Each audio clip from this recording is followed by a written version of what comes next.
3 years ago was a turning point in my life because I finally had everything I thought I needed to be fulfilled. And I still had this voice in my head saying I had to do more to be happy. And the more that I looked at my own suffering deeply, the more I saw it in every single person around us. We have trouble standing in lines. We're impatient with our own children. It's as if we all think the future holds the promise for our fulfillment. And I come from a scientific background, so I wanted to use that background to understand the real root and source of why there's so much suffering. And where it's led me has totally changed my views of the current scientific paradigm. But more importantly than that, it's changed my views on what it means to be a human being and to be alive. And so I want to share this theory with you, and it's way out there. So I ask you to have a critical but open mind for the next 14 minutes. Because you might not actually be what you think you are. So who am I? All right, I'm a human being and I'm 33 years old. But if you take a microscope and you look at any part of me, you see cells. And I'm a community of 50 trillion cells doing a magic dance. And you look at any one of those cells with an even closer microscope and you see 20 trillion atoms. And so I'm also a community of 1,000 trillion atoms. But when you look at those atoms really up close, they fade away and all you see is energy. And 13.7 billion years ago at the Big Bang, everything that we've ever found in the entire universe was one infinitesimal, undifferentiated, pure energy. All of us are energy. A human being is a very complex pattern of energy. So I stand here as a 33-year-old, basically motionless. But when you look up close at any single part of me, I'm moving the speed of light. And I'm the age of the universe. So the question for me is, I know this conceptually. Why don't we feel it? Why do we walk around and we're so sure that we're a human being all the time, and we never feel like we're energy because it sounds awesome?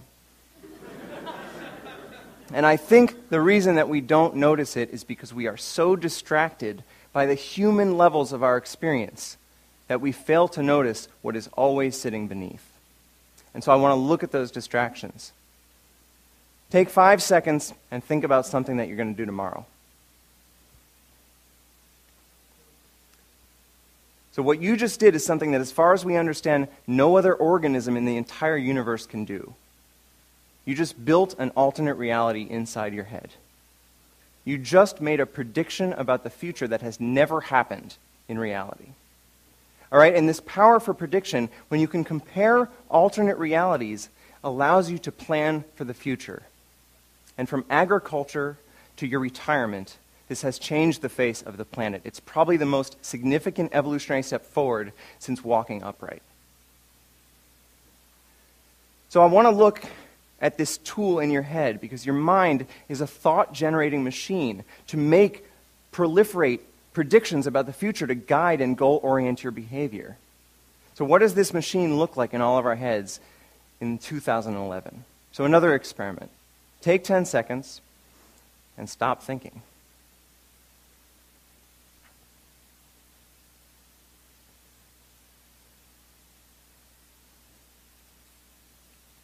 Okay, did anyone make it 10 seconds?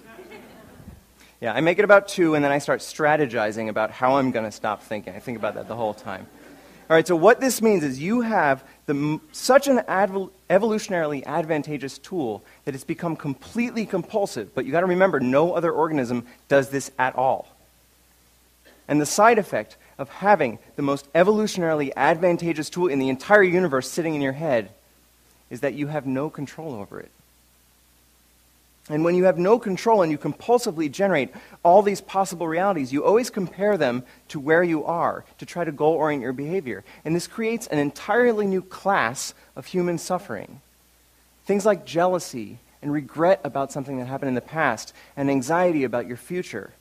No other organism can feel. And so I want to understand if it's possible to totally eliminate those sources of suffering from humanity. This is just a brief list of all those possible sources of suffering. All right, in order to find out if it's possible to remove those sources, we have to take a kind of scientific, experimental, objective at ourselves. We have to take a look at all the layers of our own experience and try to be as objective as possible about them. This is amazingly difficult because we're so emotionally involved in our own lives. And as any of you know, if you go to a movie and you're emotionally involved, 2 minutes into it, you totally forget that you're at a movie. And the lights turn on at the end and you're shocked back into reality. So this is even more difficult because we have to look at our own movie, the movie inside our consciousness. So we're going to do 2 quick experiments, and this only will give you a taste of something that takes much longer to kind of understand the depth of. So the first one is your sight. From what we understand in physics, all light is a vibration of electromagnetic field. And none of those light waves intrinsically have any color. There's just a change in frequency.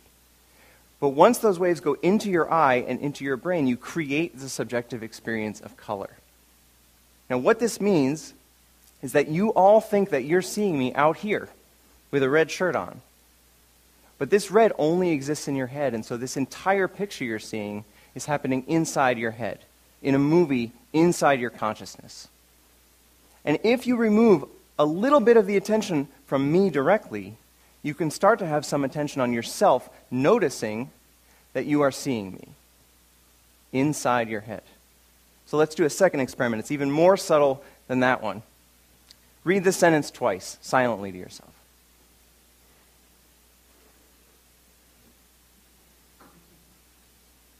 Okay, so it's weird, right?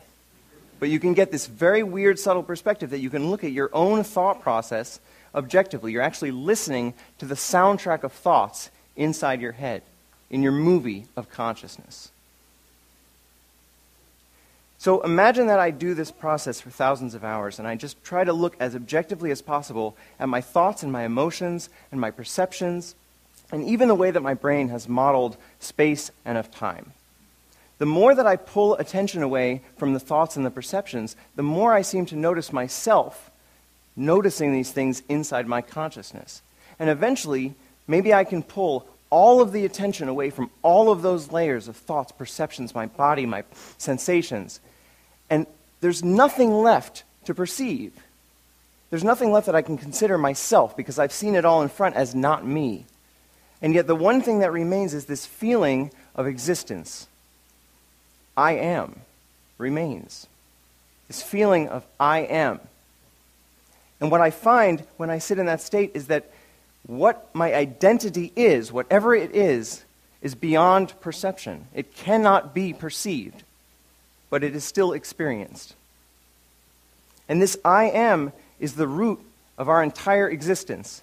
I am is latent in every single aspect of our existence, but just like a fish might never notice the water that it swims in, we might never notice the I am because it's covered. I am is a completely empty experience. It's devoid of any content. And when I experience it directly on its own, there's the possibility for a realization. Maybe I'm not a human being that has consciousness. Maybe I'm consciousness that is shaped into a human being. And when I see this totally empty experience, there's no content, form, structure. There's not even a model of space and time that is generated in the mind.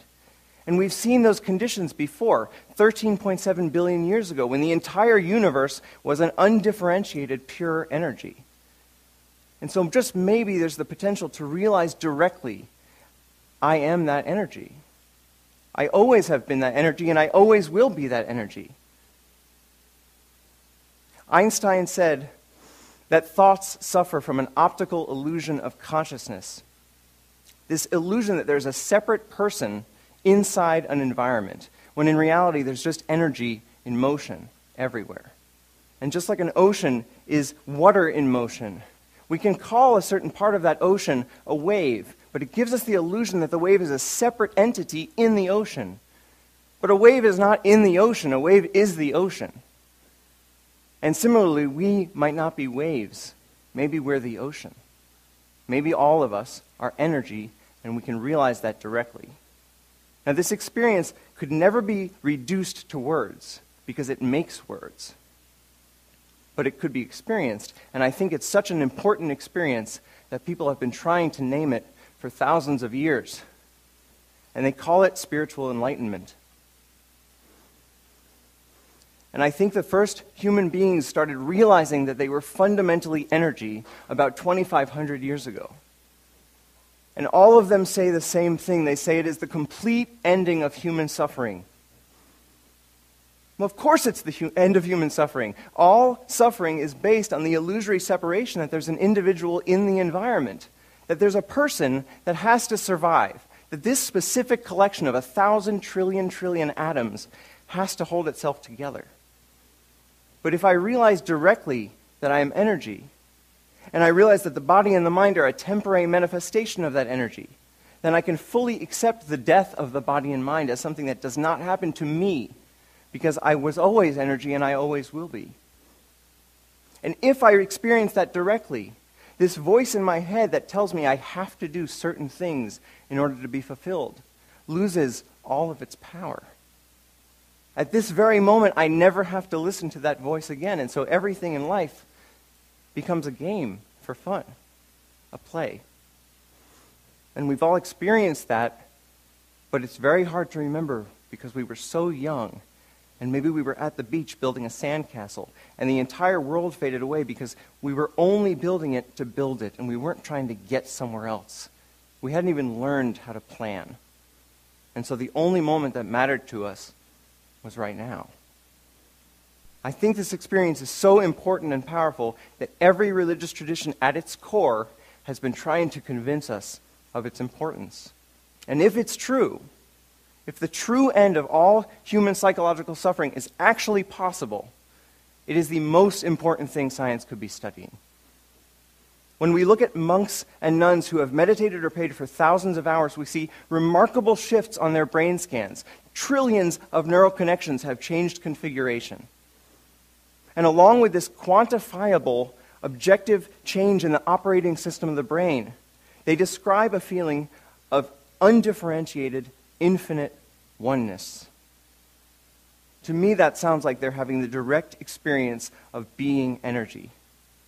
Now, Enlightenment science and Enlightenment engineering would study these ancient technologies of prayer and meditation as data sets to understand what has to change in the structure of a human brain for a human being to understand that they are energy directly. And we still have no idea how much modern technology could completely change our ability to understand that. Maybe it's possible that within our lifetimes we could actually eradicate human suffering. And what would the world look like then if every single one of us felt complete, felt whole, and felt interconnected? When you let go of individual survival, all of your priorities change because you actually see the entire world as your body. You see the suffering of others as your own suffering, and you want to help. And what is the actual power of a human being to really benefit the world when they're able to put the priorities of the whole system in front of themselves, even if that means they have to die in the process? How many of us can do that right now? What if 7 billion of us did that? Maybe the one thing that keeps us from actually solving all of the other problems in the world is this persistent, flawed thought that we are separate from the world. And maybe it's time we change our minds. Thank you.